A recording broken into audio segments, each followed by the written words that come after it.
Futebolaço, eu sou o Dieguinho. Bom, galera, tá entrando no ar a nossa primeira edição desta sexta-feira. Sextou, seus miseráveis. Como sempre, com muita informação. Já chega deixando aquele like marotaço no começo do vídeo, que ajuda bastante. Se for sua primeira vez aqui no canal, seja muito bem-vindo à família Futebolaço. É um prazer poder produzir conteúdo para você todos os dias. Se quiser comprar camisas antigas do Vascão, entre em contato com a gente lá na lojinha do Futebolaço. A gente envia para todo o Brasil. Podemos estar comprando sua camisa e seu agasalho também. Manda foto pra gente, estando em bom estado, sendo original. A gente dá uma analisada lá, beleza? Dito isso, vamos às informações. Queria fazer um vídeo um pouco diferente. Eu tenho falado aqui da mudança de patamar do Vasco, que a janela de transferências foi muito boa, que o Vasco tem liderado várias estatísticas, principalmente ofensivas, no campeonato. Ontem eu falei bastante do Felipe Coutinho, de que desde a Copa do Mundo de Clubes, por exemplo, ele é o meia com mais gols em atividade no futebol brasileiro, superando inclusive o Arrascaeta. Falei do Ryan, que o Ryan em 2025 é o jogador sub-19 no mundo, é o terceiro colocado que mais marcou gols, só atrás ali do Lamine Yamal e do Estevão, e é 3 gols do Lamine Yamal e um golzinho do Estevão. Então trouxe muitas informações bacanas. A gente vive um pouco a era das bolhas, né? Cada um no seu quadradinho, e nem todo mundo às vezes observa e analisa o todo, sendo que as boas atuações do Vasco, essa recuperação do Vasco na temporada, começa a furar a nossa bolha. Eu queria fazer um vídeo um pouquinho diferente. Eu vou dividir em 2 blocos e em 2 momentos. Primeiro a gente vai falar um pouquinho do Felipe Coutinho e a gente vai finalizar falando dessa mudança de patamar do Vasco e como inclusive a grande mídia já começa a enxergar o Vasco com outros olhos.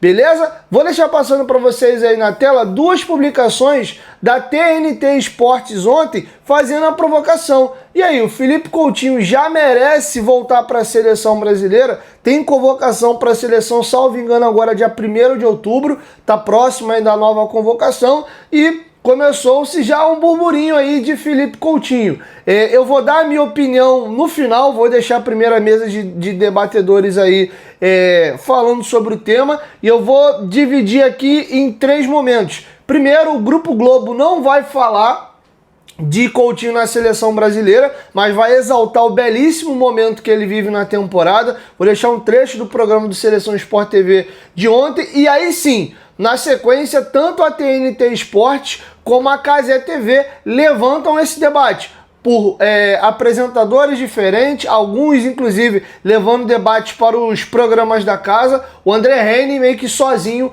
comenta na TNT Esportes, faz um corte ali que vai para o perfil pessoal dele da plataforma. Então o Felipe Coutinho reconhecidamente hoje no futebol brasileiro vive um bom momento, todo mundo começa a enxergar e já começa os primeiros zunzuns de Felipe Coutinho na seleção brasileira. Inclusive o Diniz foi perguntado na entrevista coletiva pós-vitória contra o Bahia se o Coutinho se candidata novamente a voltar para a seleção, e o próprio Coutinho deu uma entrevista na Zona Mista e foi perguntado se ele tem como objetivo voltar à seleção, se ele acha que está em condição já de voltar a ser convocado. Não vou trazer o corte aqui, mas vou reproduzir o que ele disse. Ele falou que o foco dele é o Vasco, ele quer ajudar o Vasco, quer estar bem no Vasco, e seleção é consequência. Não é um objetivo, não é o foco dele, mas se acontecer, claro, ele vai ficar muito feliz, tá bom? Então vou deixar com vocês essa primeira perna do nosso programa de hoje,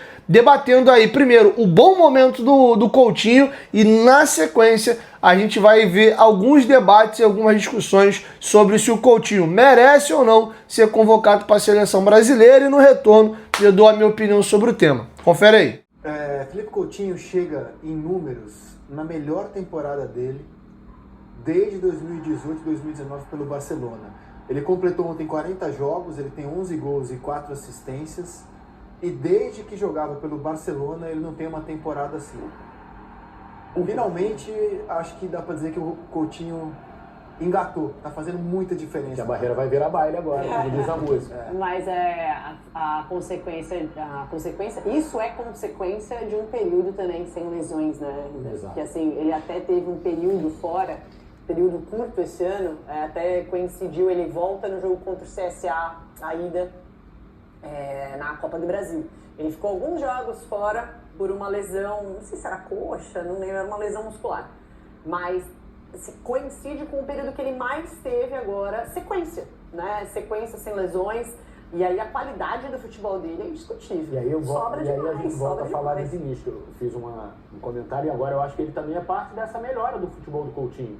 Do mesmo jeito que a gente viu o melhor Ganso nos últimos tempos com o Diniz no Fluminense, a gente está vendo o melhor Coutinho dos últimos tempos com o Diniz no Vasco.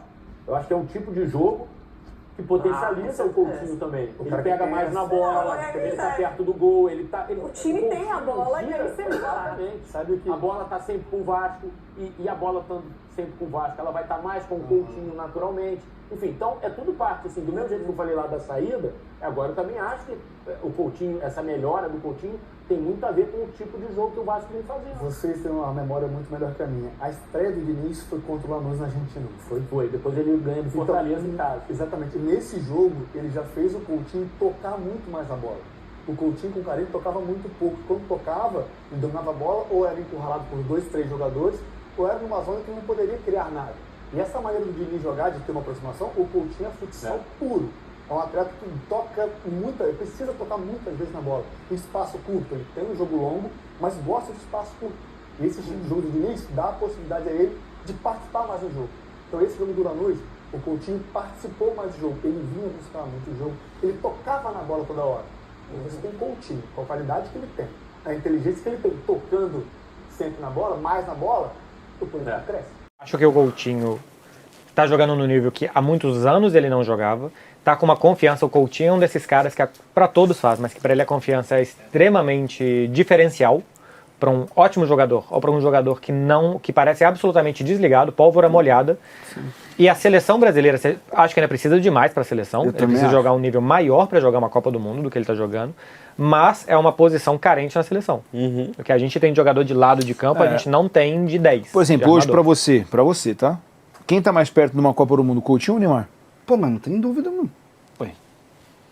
Coutinho joga, né? É isso. Coutinho joga. Então, a resposta é então não, mas por isso que eu tô falando, mas numa dessa... Tá, assim. De momento do Coutinho, eu não sei se já tem espaço para ele nessa convocação agora do dia 1º.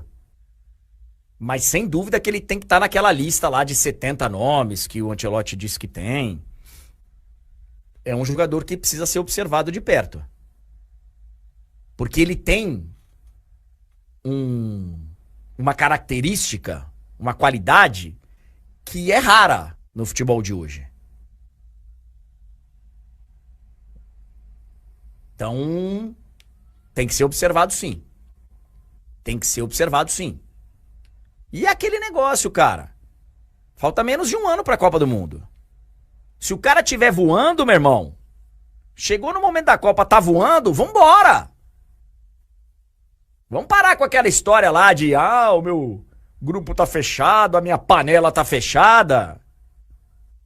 Que nem foi em outros momentos, a gente sabe disso. A gente sabe disso. Então, tem que ser observado. A gente fala muito da volta do Neymar, da importância do Neymar para a seleção, mas olhando o campo e bola, o Coutinho hoje tá na frente do Neymar.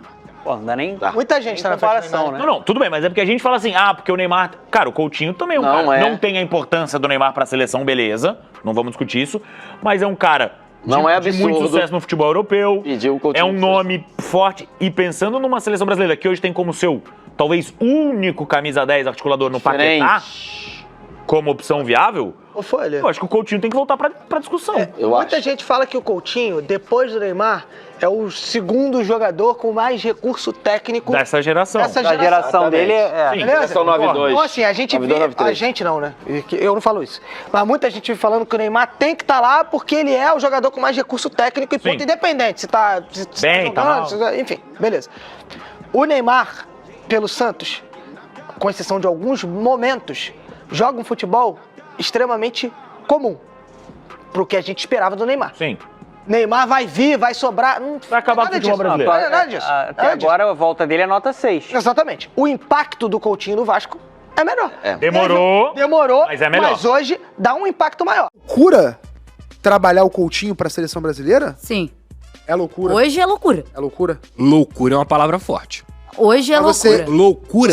Você acha que das opções que o Brasil... Pra melhorar, então. Das opções que o Brasil tem, você acha que o Coutinho não é uma das prioridades? O Coutinho tá jogando muito para o Vasco. O Coutinho tá jogando muito para o futebol brasileiro. A temporada 100%. Dele é top no Brasil. Eu acho que ele tá começando a trilhar uma trajetória que pode o credenciar para estar no radar da seleção brasileira. Essa loucura. Tem que ser convocado? Não penso dessa forma. Acho que existem outros jogadores hoje em momentos melhores. O Coutinho, que é muito bom pro Vasco, pra seleção brasileira, na minha opinião, ele ainda tá numa rotação abaixo do que uma seleção brasileira pede. Agora, o Coutinho, ele tem uma vantagem em relação aos seus concorrentes. Qual que é? A camisa não pesa.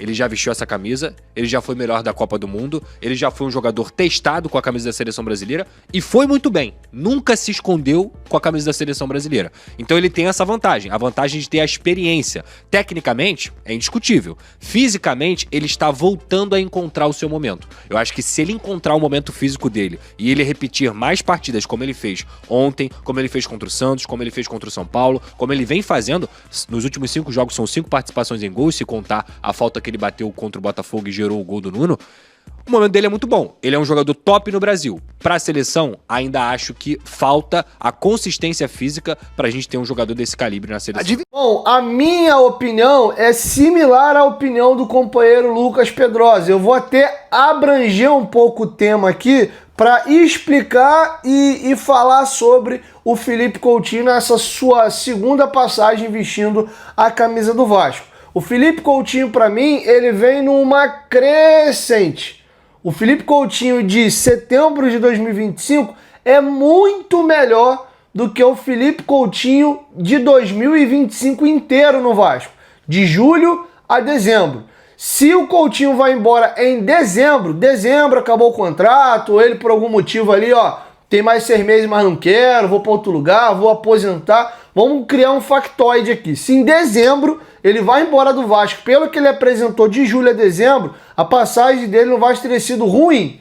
Investimento muito alto, teve alguns lampejos, teve muitas contusões, ficou fora várias vezes, teve um lampejo num gol do empate contra o Flamengo, um gol importante contra o Galo na semifinal da Copa do Brasil, mas longe de ser um jogador que assumiu a responsabilidade, que era um diferencial do time do Vasco, era um lampejo aqui a colar e com longos períodos aí de contusão. Só nesse período de julho a dezembro, ele chegou a desfalcar o Vasco, salvo engano, em 2 oportunidades em um mês cada momento. Ele faz 2, 3 jogos, aí tem aquele jogo da chuva do Grêmio lá, ele fica um mês fora, depois ele pega a Covid, tem até aquela preparação que ele fica dormindo naquela câmara hiperbárica e volta contra o Flamengo e faz um gol de cabeça. Então ele ficou mais fora do que dentro e quando teve em campo foram poucos lampejos mesmo, tá?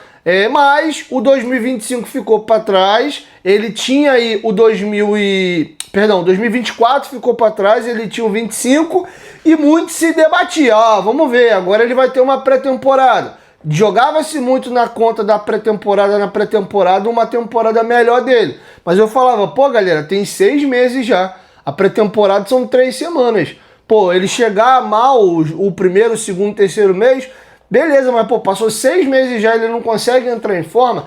Essa era a fotografia do Coutinho no final de 24 para iniciar 25. Veio o 2025 e ele tem uma melhora. Ele está um pouco melhor fisicamente e os lampejos dele aumentam.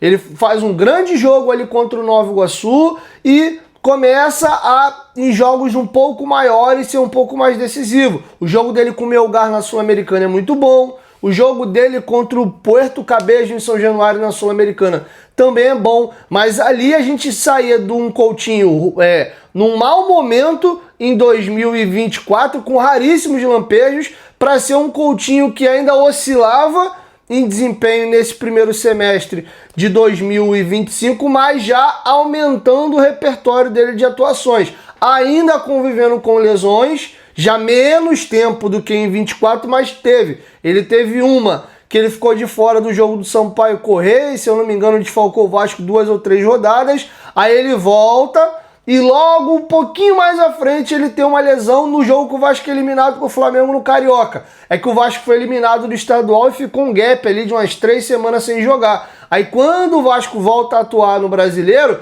ele tá recuperado da lesão, então ele não chegou a desfalcar o Vasco, né? O jogo do Operário lá no Paraná, ele tá muito mal, se arrastando em campo, uma partida horrorosa dele, inclusive ele perde a bola, que sai o gol do Operário naquela eliminatória, o gol do menino que era de São Paulo lá, dá uma batida de fora da área, ele foi muito mal naquele dia, porém, próximo ali da Copa do Mundo de Clubes, ele dá um up, inclusive o jogo do São Paulo dele é maravilhoso, e aí a virada de chave do Coutinho pra mim é o pós-Copa.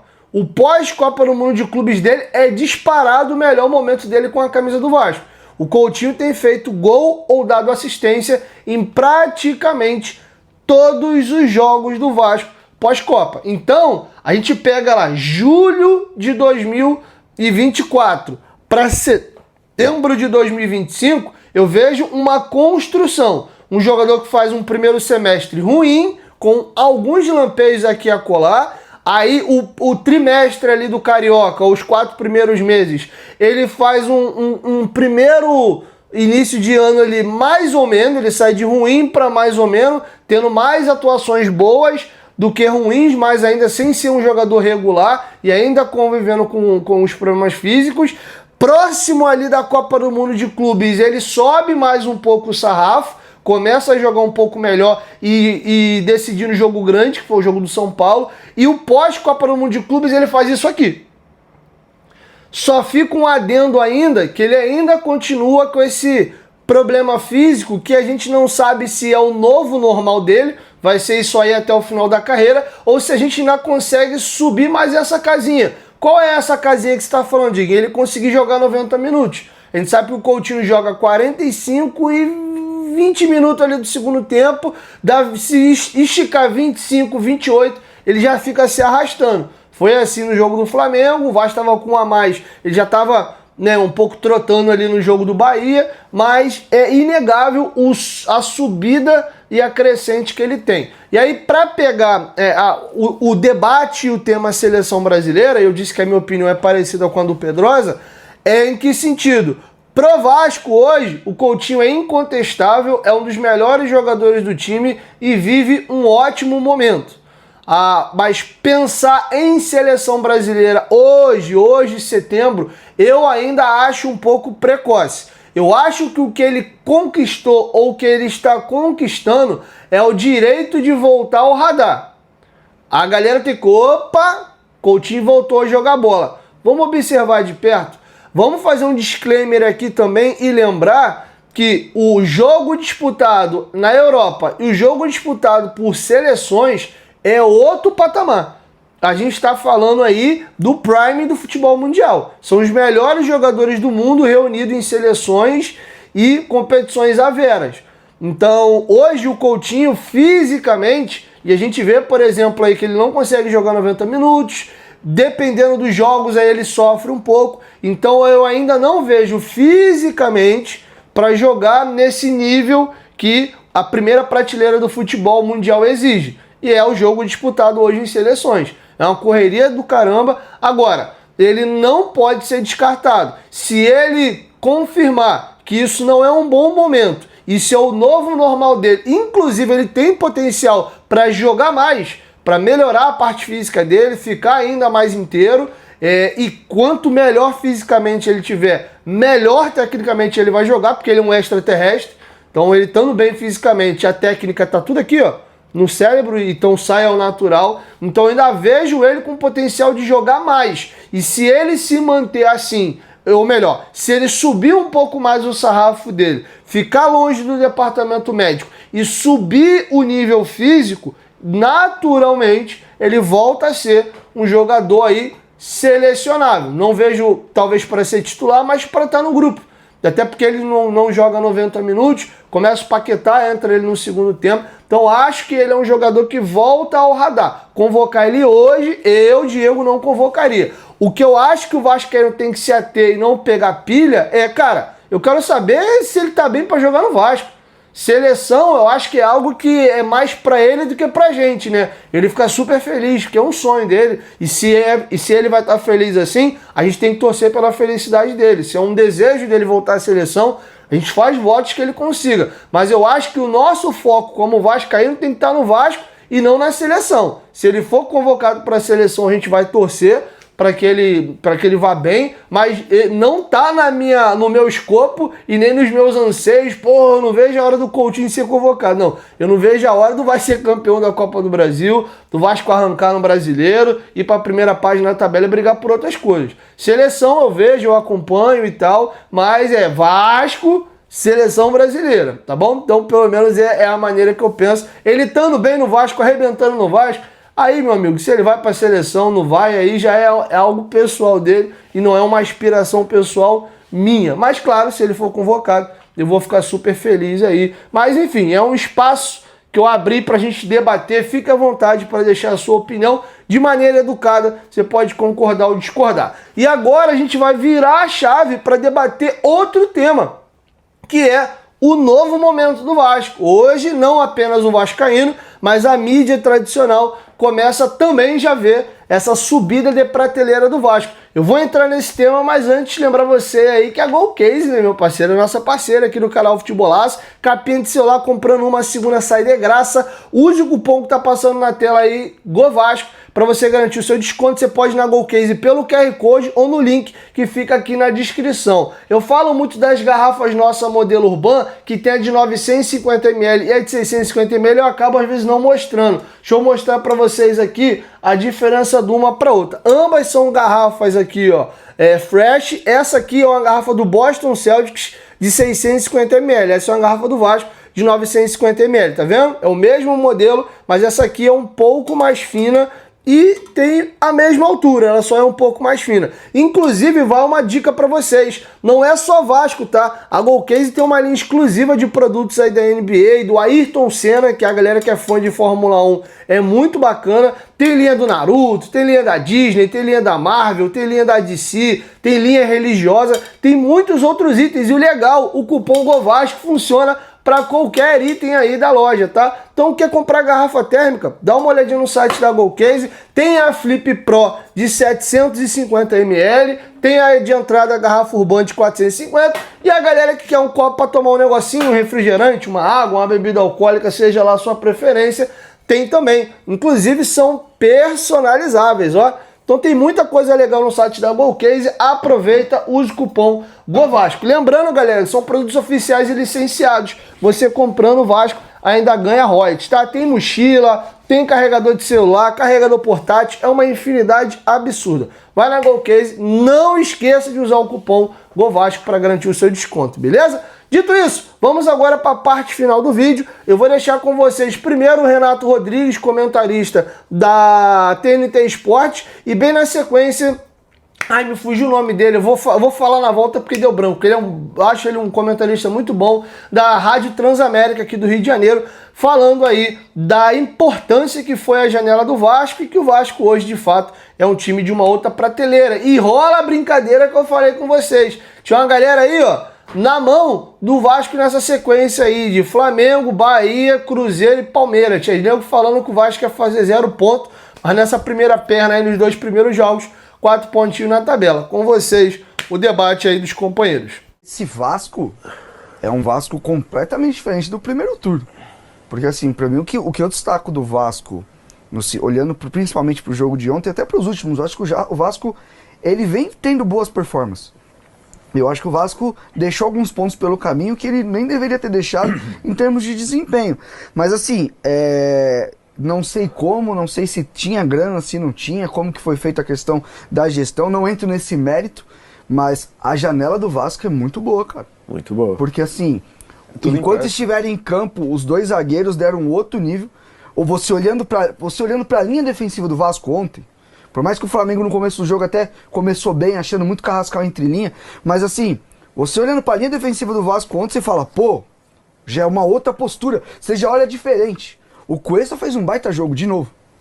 O Robert Renan deu a zica de ter a concussão, não vai jogar nem o próximo. O Cauã, que foi um menino que você foi buscar no América, que estava emprestado, assim, não é um jogador, não é o Jorginho, não é um cara técnico, mas é um cara que carrega o piano e ontem, ó, só que chegando ele e o Hugo Moura, você perde o Nuno, entra o Gomes, você tira tem o Matheus França pra entrar, que entrou bem no jogo também, você tem o Ryan, você tem o Coutinho voltando a jogar bem, então assim, você olha pra perspectiva do Vasco hoje, é uma outra. E o Vasco não tem Jair, não tem Tietê, tem vários jogadores ainda machucados também. Então, assim, a nível de elenco, de qualidade, hoje você olha pra esse Vasco e fala, esse Vasco não é um time caível. Acho que não precisava de reforço pra ser o dono do time, não precisava de reforço pra decidir jogos. O Vasco não precisava ir pra janela buscar um craque. Craque o Vasco já tem, é o Felipe Coutinho. O Vasco precisava de reforços para ampliar as opções do Fernando Diniz. E isso aconteceu na janela. Na zaga já melhorou muito o nível. O Cuesta tem um outro estilo de imposição que nenhum dos demais zagueiros do Vasco tinha. O Robert Renan tem uma série de bola que nenhum dos outros zagueiros tinham. O Barros acrescentou uma vitalidade, meu amigo, que é impressionante. Um poder de marcação, uma pegada, recuperação, personalidade, qualidade também com bola no pé. O Andrés Gomes tem os erros dele, se enrola com a bola, pode não ser um primor técnico, mas dá força ofensiva, acrescenta volume de jogo, força, explosão. O Vasco não precisava, de nenhuma engenharia absurda na janela de transferências. Precisava de jogadores úteis. Muitas vezes o Vasco ia na janela de reforços, contratava e o cara não se tornava nenhuma peça útil.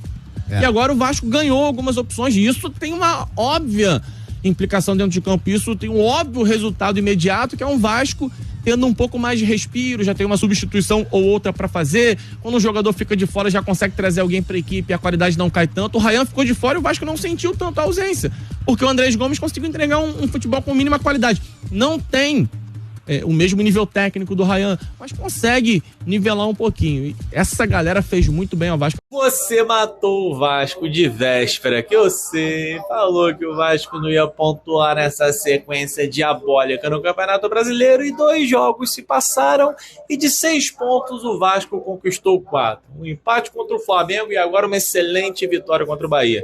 E sabe qual é o melhor disso tudo? É que, além de pontuar, o Vasco demonstrou equilíbrio, o Vasco demonstrou boas atuações coletivas. Hoje, contra o Bahia, por exemplo, o Vasco só passou drama no jogo por conta de um erro individual do Lucas Freitas. Porque, considerando que foi o jogo como um todo, o comportamento coletivo das duas equipes, o Vasco foi amplamente superior ao Bahia. Se o Lucas Freitas não erra aquela jogada, de repente teríamos um roteiro bem mais tranquilo para a equipe do Fernando Diniz. E isso precisa ser ressaltado. Sábado tem o Cruzeiro aqui em São Januário. Deixa o favoritismo lá. Mas o Cruzeiro disputa o título. Beleza, ninguém nega isso. Ninguém nega que o Cruzeiro vem aqui sábado com favoritismo, com um time mais acertado.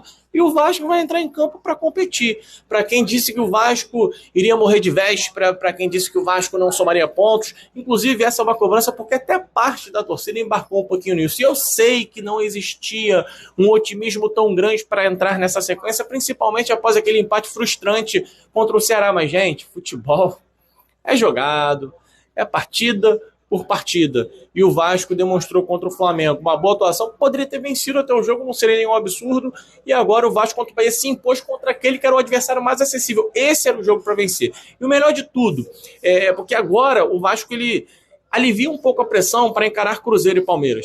O Vasco ele não entra com uma obrigação enorme de vencer esses jogos. Vamos imaginar que o Vasco some agora 3 pontos contra Cruzeiro e Palmeiras. Vença em São Januário e perca para o Palmeiras. Ou, de repente, empata um e ganha outro, 4 pontos. Até se o Vasco, sei lá, meter 2 pontos, não vai ser nenhum absurdo. Não vai complicar tanto o Vasco. Porque agora o Vasco já olha para o primeiro time da zona de rebaixamento, tem um pouco mais de tranquilidade para desenhar a sua campanha. Então essa vitória contra o Bahia foi muito importante. Era o time mais acessível dessa sequência. É um time que nesse momento joga um futebol ali mais ou menos do mesmo nível que o Vasco.